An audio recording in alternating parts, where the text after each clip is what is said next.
What's going on, Port fans? Welcome back to another video on the channel. Today we're going to be previewing round 3. It's Port Adelaide versus Essendon this Thursday night at Marvel Stadium in what's going to be a very enticing affair for both clubs. And I've never seen a more important round 3 clash. Obviously, Essendon are 0-2, coming off of losses to Hawthorn and also to the Crows, while Port Adelaide just got the job done against Richmond by 72 points and lost to Collingwood by 90 points the week before. So the form guide definitely doesn't show a lot for either sides, in my opinion. This is going to be a very enticing affair, one that is very intriguing. And a Thursday night clash for the ages, I reckon, is bound to happen at Marvel. So let's get straight into it and preview round 3.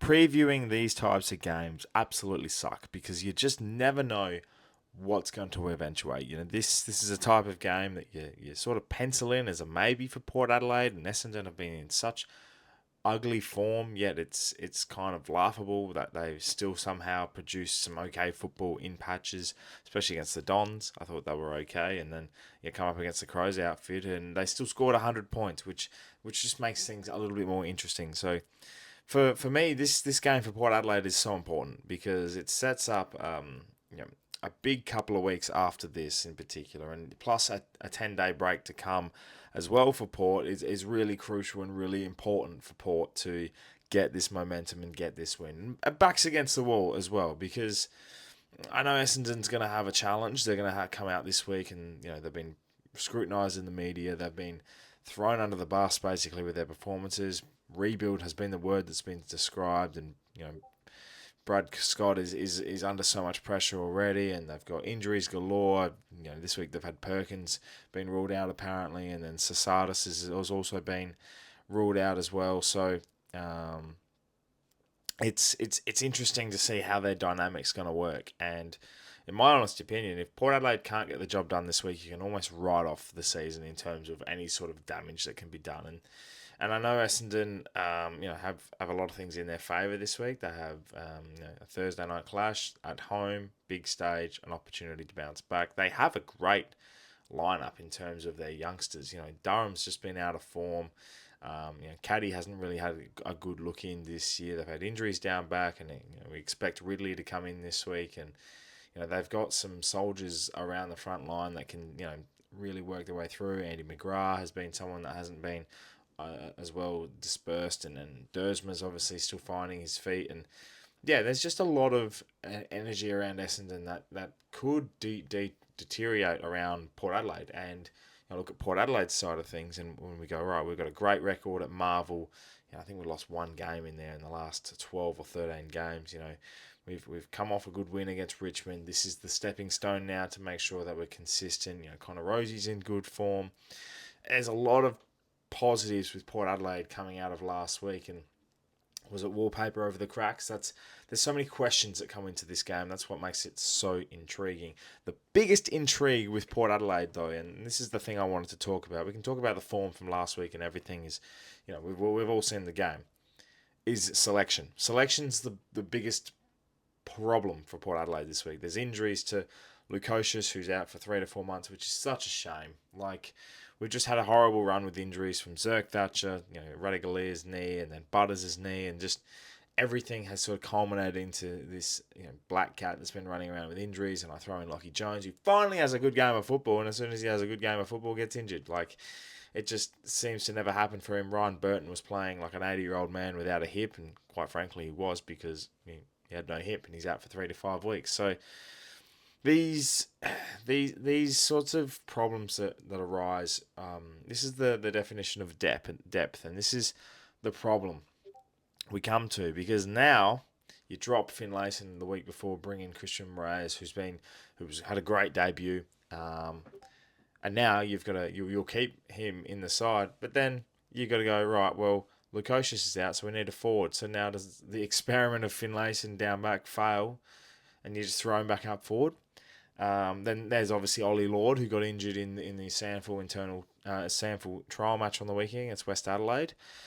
He was, in a shoulder and has been cleared of any structural damage. But a 5-day turnaround with that kind of pain is just not going to get him selected, is it? So then you look at Radigalia. There was an experiment last year, and he played and got through unscathed on the weekend. And you go, right, well, does he? We continue with the experiment of him playing down forward like last year, or is he a backman? Does he come back in? There is roadblocks at every turn for Port Adelaide when it comes to selection. Do you go the left field option? Do you bring in Jack Whitlock first game? And Whitlock has been proven to showcase some nice things in pre-season. We weren't scared to debut Moraes last week. Do we bring him in and have a debut against Essendon?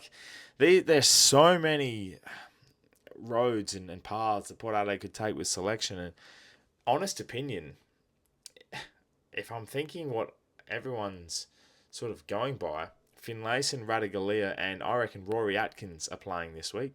They're the three, and if you're going to go by selection history, they're the three that happen. A left field option, I would love to see if Ollie Lord's fit and can move that shoulder, he plays. Simple as that. Second ruckman, don't play Ollie Wines in the ruck, and that helps massively. I think Ollie Lord plays, but if not, Finlayson comes back in. There's not a lot there that suggests it's funny. Like you go, oh, hang on a second, we've got so much in depth players, so many to showcase, and yet everyone's injured. So then we're scraping again. So it's going to be a tough selection process, and I think for Port Adelaide's sake, you have to probably get this one right. With the rest coming up after this, if you can get through unscathed here, you're going to look a little bit better because you'll have 2 Sunday games in a row. Butters will be back in a couple of weeks, and everything just starts to slowly build for momentum again. And that's where you start to feel a bit more comfortable and hopefully can arise. So this is a game that Port Adelaide must win. It comes down to selection for me, in my opinion. I think we've got the attributes to beat Essendon at Marvel. We have pace. The last 3 encounters we've had at Marvel Stadium have been pretty close encounters. The last 3 times we've played Essendon, 2 of them were within a goal. We had Houston's epic. We had the win on the Sunday Arvo back in 2023, part of the streak. And the Essendon's 2 games that we played us that year were both part of that 13-game winning streak. We had the big win against them at Gather Round last year. So recent form suggests we match up really well. And I think the energy around Port Adelaide and playing Essendon this week suggests we should win.